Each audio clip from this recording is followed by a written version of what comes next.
আসসালামু আলাইকুম রহমতুল্লাহি ওয়া বারাকাতু। আশা করি সবাই ভালো আছেন। যত ঝামেলা হোক, যত বেজাল হোক, তার মধ্যে আমাদের ভালো থাকতে হবে। কিন্তু তারপরে ভালো থাকতে পারি না। বর্তমানে যে পরিমাণে তথ্য আমরা পাচ্ছি, অতীতে কিন্তু আমরা এই তথ্যগুলো পাইনি। বিগত 17 বছর আমি শুনি নাই যে সোয়াবিন তেলের মধ্যে মাইক্রোপ্লাস্টিক পাওয়া যায়, মাইক্রোপ্লাস্টিকের কণা পাওয়া যায়। আপনারা জানেন যে এই মাইক্রোপ্লাস্টিকটা হচ্ছে কি? মাইক্রো মানে ছোট, আর প্লাস্টিক তো প্লাস্টিকে, যেটা প্রাকৃতিক গ্যাস এবং কিছু তেলের মাধ্যমে, যেটা ক্রুডেল তেলের মাধ্যমে এই প্লাস্টিকটা তৈরি করা হয়।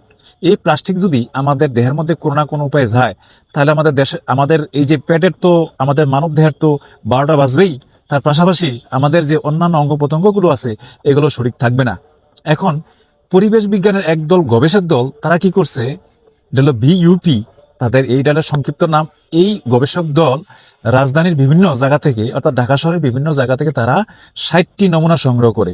এখন আশ্চর্য বিষয় হলো, এই 60টি নমুনার মধ্যেই সবগুলাই আমাদের, আপনারা জানেন যে এই যে সয়াবিন তেল খোলাও পাওয়া যায়, আবার বোতলজাত পাওয়া যায়, মানে ব্র্যান্ডেড আর নন ব্র্যান্ডেড।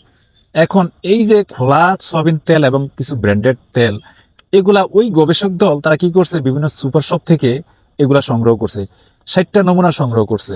আর নন ব্র্যান্ডের যেটা, এটা যেমন উত্তরা, তারপরে ধরেন তেজগাঁও, এরকম ক্যান্টনমেন্ট এলাকা থেকে এই নন ব্র্যান্ডের কিছু নমুনা সংগ্রহ করছে। মোট 60টা নমুনা সংগ্রহ করার পরে যে তথ্যটা বেরিয়ে আসছে, এখন গড়ে প্রতি লিটার, বুঝেন, প্রতি লিটার সয়াবিন তেলের মধ্যে প্রায়, আমি যেটা পাইছি, 53,000 মাইক্রোপ্লাস্টিক পাওয়া যাচ্ছে গড়ে। তার চেয়েও বেশি, 53,722টির মতো প্লাস্টিকের কণা পাওয়া যাচ্ছে।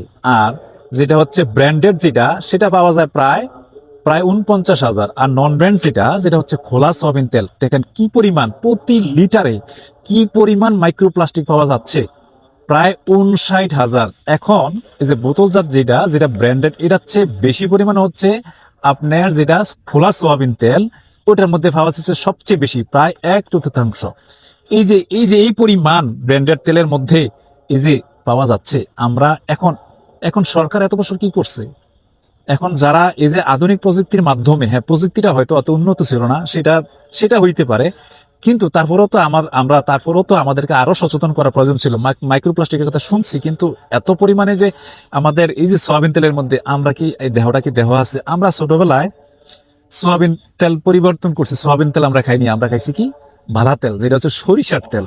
এটা এই যে এই মাঠটা দেখতেছেন, এই মাঠের মধ্যে আমার আব্বা চাষ করতো, আমরা চাষ করতাম, আমরা ব্যবসা ছাড়া সবাই এখানে চাষ করতো। এটা আবার এই সরিষাটা উৎপাদন করে এটা আবার নিয়ে যেতাম কোথায় জানেন? এটা আবার নিয়ে যেতাম মিলের মধ্যে, কোনো ভেজাল ছিল না।